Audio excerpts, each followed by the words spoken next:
Hi, friend. Welcome back to another episode of Ash to Dusk. For anyone new here, welcome. My name is Ashley Marina, and today's conversation comes from one of our viewers, and I'm super excited for this. Now, if you don't know this already, I have a PO box, and the PO box was originally meant to have a place for all of my mail to go to that wasn't my home because as we grow as a business, as my name is out there more into the world, I'm like, probably shouldn't have my home address out there. So I got a P.O. box. And then I was thinking about the work that we're doing, not just through Project School Nutrition, but also through the personal growth space. And I thought, okay, I don't want to just get bills and IRS mail or junk mail or anything like that just through my P.O. box. If I'm going to have to drive there and pick up mail, I would love to have a handwritten letter or a note. And I thought, what if we did something where you could write to me from anywhere in the world, wherever you're at? Maybe you decide to go on vacation and get a postcard, or maybe you're from a small, cozy town in Nebraska, or from a big city somewhere else in the country. No matter where you're from, I would love to hear from you. Like, who are you and what makes you happy? What are some of your challenges? So I put this out there. If you're on my email list, you know, because I said, hey, I have a P.O. box and I want to hear from you. I want to connect with you in person. And I know that we can't do that right now. And I hope one day we can do an in-person event where we show up in our comfy clothes or in our robes and we have like a live podcast event. Wouldn't that be like so much fun? So I hope that that happens one day.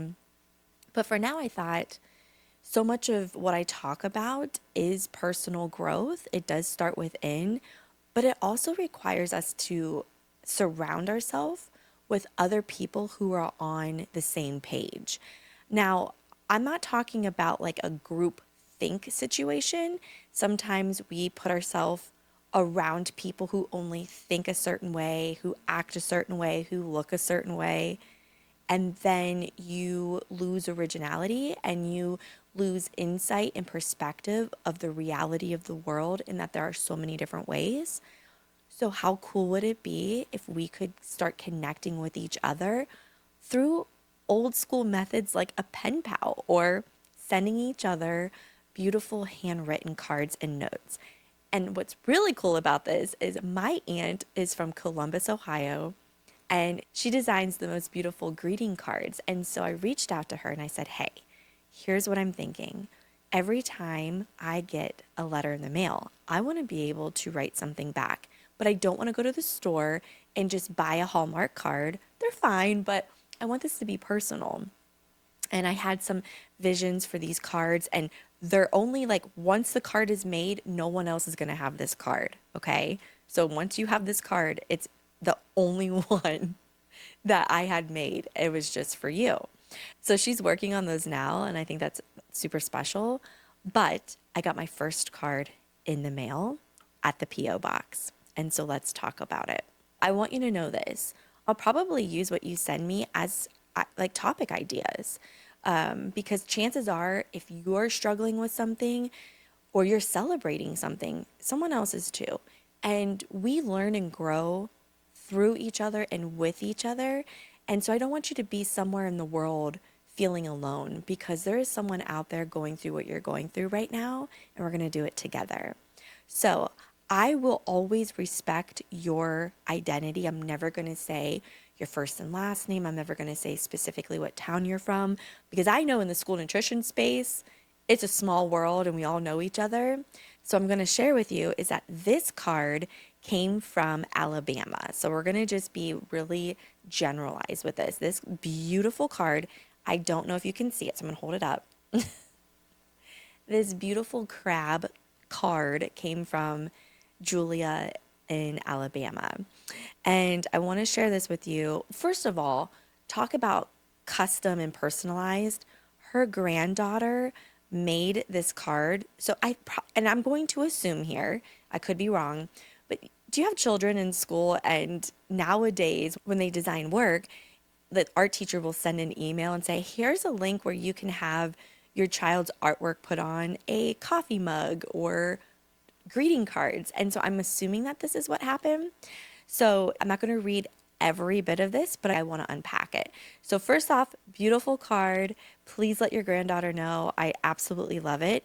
Now, I was born in July, so my sign is Cancer, which is the crab. My very first piece of mail from someone who listens to the podcast.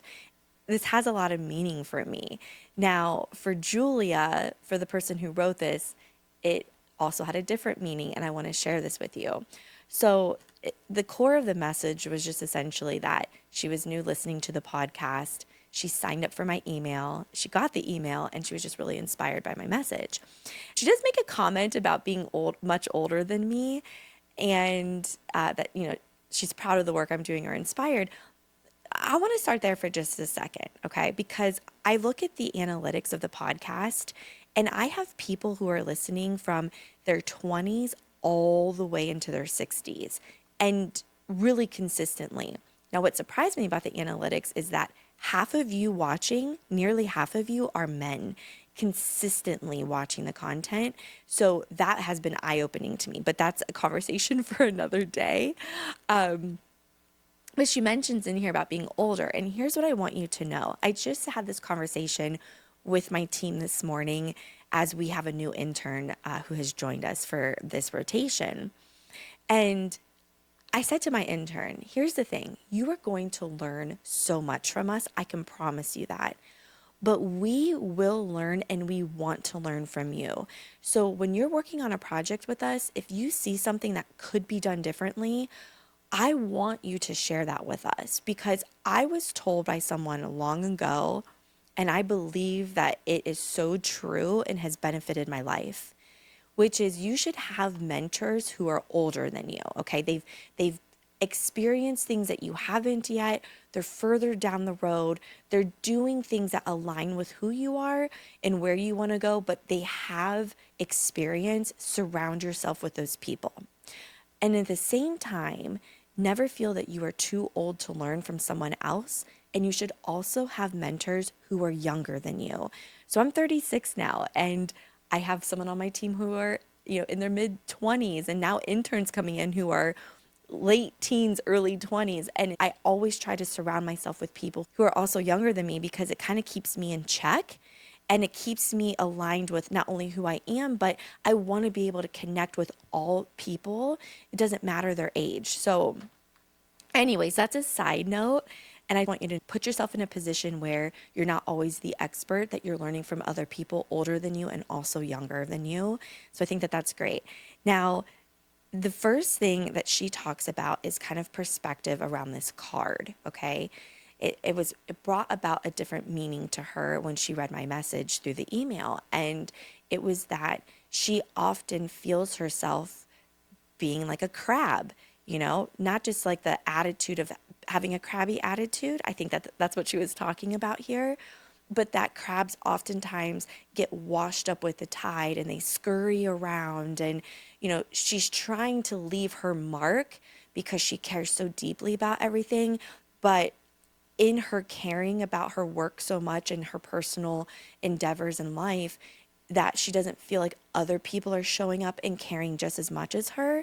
And after listening to my message, it inspired her to kind of look at it differently, to say, I don't want to be the crab anymore. I don't want to be that person who is grumpy. She doesn't want to be the crab that's just scurrying around and trying to find a safe place and trying to leave her mark, but then it just gets washed away. She doesn't want that anymore. She wants to be able to just say, you know what, I care, and that's good enough. And I'm going to glorify myself and God, and that's what matters to her.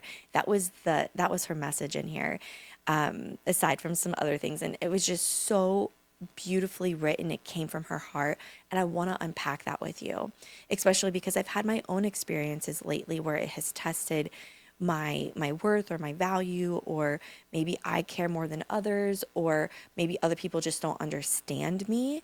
And I also think that that's probably what Julia's feeling here too, is that maybe that other people are not really they're not understanding her and where she's coming from. So let's talk about that today. First being a crab as far as mood. Let's talk about our mood for just a moment. Our mood comes and goes. And if you are a menstruating woman specifically, but if you have hormones, which is all of us, okay, you are going to fluctuate. You're going to have your highs, you're going to have your lows. That's really normal. It's something that no one talked to us about. And even if you are in menopause, you still have hormones in your body. You're still going to feel these fluctuations. And it was never normalized to say, you know what, you're going to have times of the month where you are going to feel more nurturing and loving, and you're going to have other times where you're not. Now, I did a whole episode on this a while ago that you can go back to, so we're not going to stay in the hormone section of this topic, but I just want you to also think of mood as something that can also fluctuate, like temperature fluctuates outside. But we need to focus on being the thermostat. Now, this is not something that I came up with on my own. I've heard this so much throughout the personal growth space. Be the thermostat, be the person who decides to keep the temperature steady. You don't want to go too high and too low. And what do I mean by that?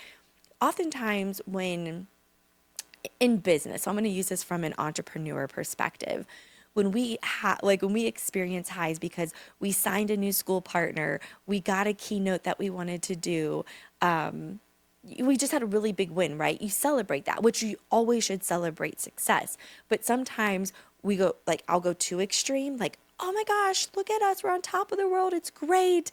And then the next minute, it's like this big slump, and then you find yourself going there. But managing your emotions or emotional intelligence is super important with building relationships, but also not disappointing yourself and constantly being on this up and down roller coaster. Mood can oftentimes happen to us, but we can also choose it, and it's surrounding ourselves with the right people. I talked about this recently in a podcast, with surrounding yourself with the top 5 people who are the people you want to become. Now, you can't always get out and be with those people, but I'm talking about the content that you also consume. Let the top 5 pieces of content you consume be the people that you want to be like. So the mood piece is something that, of course, the sun helps, and I'm looking out here because the sky is so gray today. But yeah, so mood was a good one. Now, the next one is scurrying around and getting washed up by the tide.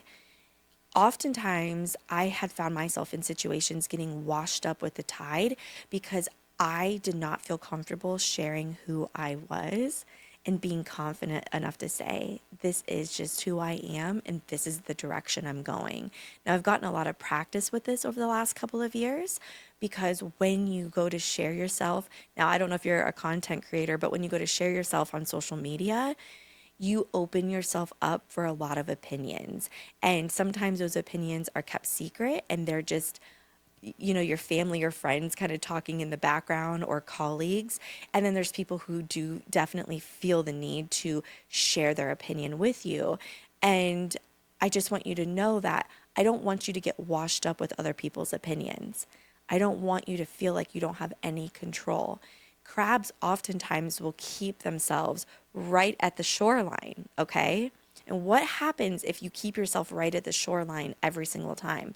You're bound to get washed up, okay? You're not in the right space. You need to get further offshore to not get washed up, which means you need to put yourself in a position to stop letting people run all over you or take advantage of you. And that is being able to speak and communicate your worth.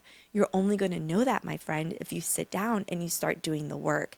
And personal growth sounds all fluff and like aesthetic online, and like, oh my gosh, look at my journal. It's work. I am not going to say it any other way, because I would not be telling the truth. I've been in therapy for 9 years. I have had to have tough conversations with other people, but also myself.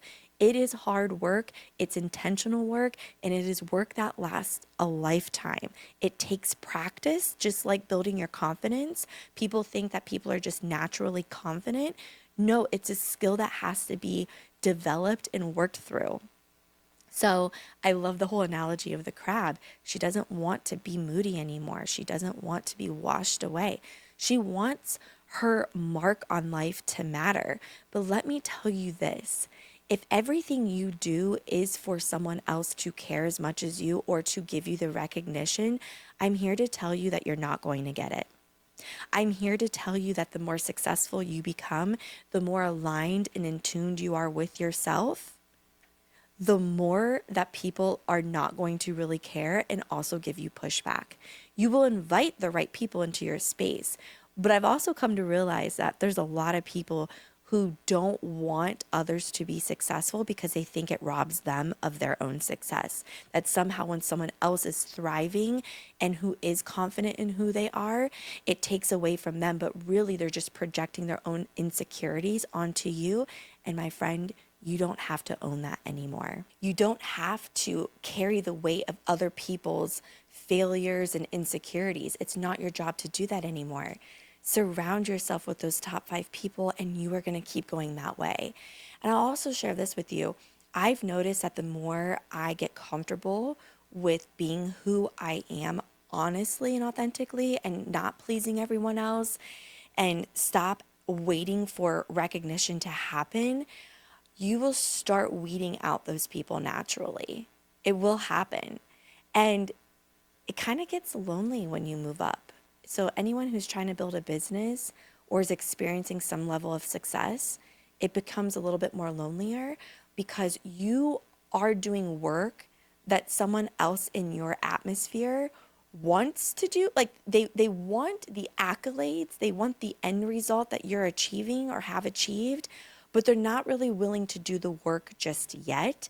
And it's striking a nerve with them. And I just want you to feel safe and to know that I don't care if you're 66 years old or if you're 23 years old and you're listening to this right now, you're not done growing. You're not done growing. There's something that you still want to achieve. It doesn't have to be that $1 million mark that I keep talking about. That may not be what success looks like for you, but maybe you just want to achieve peace and stillness. And doing that means you're going to have to weed out the people you surround yourself with. It is just the matter of fact. I heard this the other day on a podcast, and it said, and this person said, I want to say, I think it was Dan Matrell. I want to make sure I'm like giving credit where it's due. But he said something like, oh, well, my success has nothing to do with their growth or what they're doing. I can keep going. I don't have to own what it is that they are doing today. So as we go into this new year, which I know we're already halfway through January now, I want you to stop for a moment and I want you to think about, what would my future self want me to do right now? When I say future self, this is exactly what I mean. The other day, my gas tank was on empty, and I picked up my son from baseball, and it was freezing cold. It's nighttime. And I knew the next day I had to go to a school district that was an hour away. And I said to myself, and I kind of said it out loud, like, what would my future self thank me for right now? And that meant, what would my future self tomorrow morning thank me for? And that is fill my gas tank up right now tonight, even though I didn't want to do it. And my youngest son looked at me and was like, Mom, what are you saying? And I was like, well, what I'm saying, buddy, is set yourself up for what you know your future self is going to thank you for. For me, it was putting the gas in the gas tank the night before so that in the morning I wasn't rushing and I could just leave and go straight to the school. So, what will your future self thank you for if you just sat down right now and got to work on something? And it's, like I said, it's intentional. And starting with journaling is going to be probably your biggest thing to do. Now, I know journaling is not for everyone, but you do need to list out the things that are working in your life and the things that have to go. You have to get honest with it. It's kind of like managing your money. If you don't sit down and write out all of your expenses and where all your money is going, then you're not really coming to terms with it. You have to do that same level of budgeting or inventory of your life. So if it's one thing you take away from this today, it is that you just sit down and get very honest and real with yourself about where you want to go. And I've been working on some really special things for you that I feel like if you're ready to take that next step, then what we're going to be launching soon, you're going to really want to be a part of. So, okay, with all of that, I'm going to drop the P.O. Box address in the show notes, but it is P.O. Box 457, Green, Ohio 44232. If you send me a postcard, a letter, anything like that, I will respond to you. I will send you one back. My aunt is making these cards, so it might just be a moment, but I wanted these cards to be super special so that I can hand select them just for you. Okay, my friend, until we meet again, keep your light burning from ash to dusk.